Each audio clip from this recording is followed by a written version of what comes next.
নবম শ্ৰেণীৰ অনুশীলনী 1.4 6 নম্বৰ অংকটোৰ এই 6 নম্বৰ অংকটোৰ 3 নম্বৰ অংকটো কৰি দিবলৈ চেষ্টা কৰিছোঁ। তোমালোকে অলপ চাই লোৱাচোন, চাই লোৱা।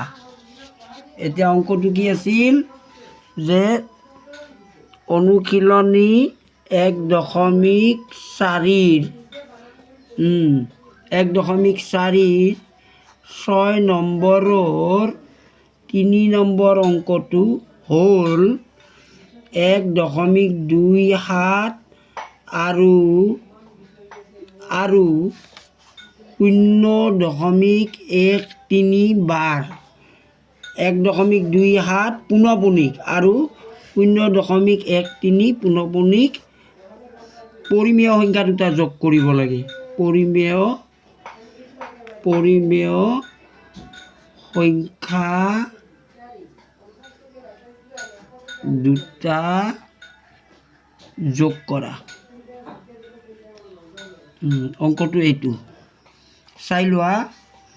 1.27 পুনঃপুনিক যোগ 0.13 পুনঃপুনিক সমান এইটো আমি p/q আৰ্হিত ভগ্নাংশলৈকে আনিম। অৰ্থাৎ এইটো ভগ্নাংশ কৰিলে দশমিকৰ পিছত যিহেতু দুটা আছে অংক, গতিকে 100 লিখিবা। তাৰ পৰা দশমিকৰ পিছত যিহেতু এটা অপুনঃপুনিক অংক আছে, গতিকে 10 বিয়োগ কৰিবা। ওপৰত লিখিবা দশমিক আৰু পুনঃপুনিক নাই বুলি লৈ ধৰি 127 বিয়োগ অপুনঃপুনিক আছে 1 আৰু 2, অৰ্থাৎ দুটা 1 2 12 বিয়োগ কৰিবা। যোগ ইয়াত কি কৰিবা, দশমিকৰ পিছত দুটা আছে, গতিকে 100 লিখা বিয়োগ দশমিকৰ পিছত এটা অপুনঃপুনিক আছে, গতিকে 10 বিয়োগ কৰা। আৰু ওপৰত দশমিক আৰু পুনঃপুনিক নাই বুলি 13 লিখা। লিখি কি বিয়োগ কৰিবা, অপুনঃপুনিক এটা আছে 1, এইটো বিয়োগ কৰিবা। এতিয়া চোৱা 100ৰ পৰা 10 বিয়োগ কৰা 90 আৰু 127ৰ পৰা 12 গ'লে 7 2 গ'লে 5, 2 1 গ'লে 1 আৰু 1 যোগ 100ৰ পৰা 10 বিয়োগ কৰিলে 90, 13ৰ পৰা 1 বিয়োগ কৰিলে 12। এতিয়া চোৱা এই 90 আৰু এই 90 লসাগুটো 90 হ'ব। ভগ্নাংশৰ দুটাতে হৰত 90 আছে, গতিকে 90 লিখা। ওপৰত 115 যোগ 12 যোগ কৰিলে কিমান হ'ব, 90 5 2 7 1 1 2 1।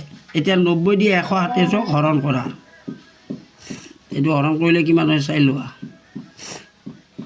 90 দি 127ক প্ৰথমে একবাৰ গ'ল, 90 বিয়োগ কৰা 12 9 গ'লে 3, দশমিক দিয়া 0 এটা আহিল। 90 দি 73ত কেইবাৰ যাব, 4 বাৰ।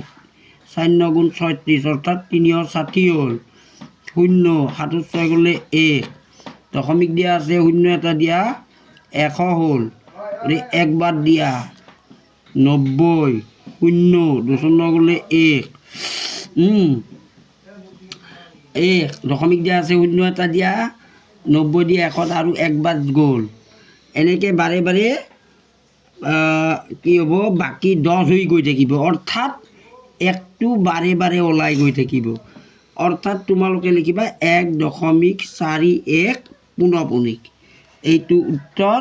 এই উত্তৰটো হৈছেনে তোমালোকে চাই লোৱা, হৈ যাব।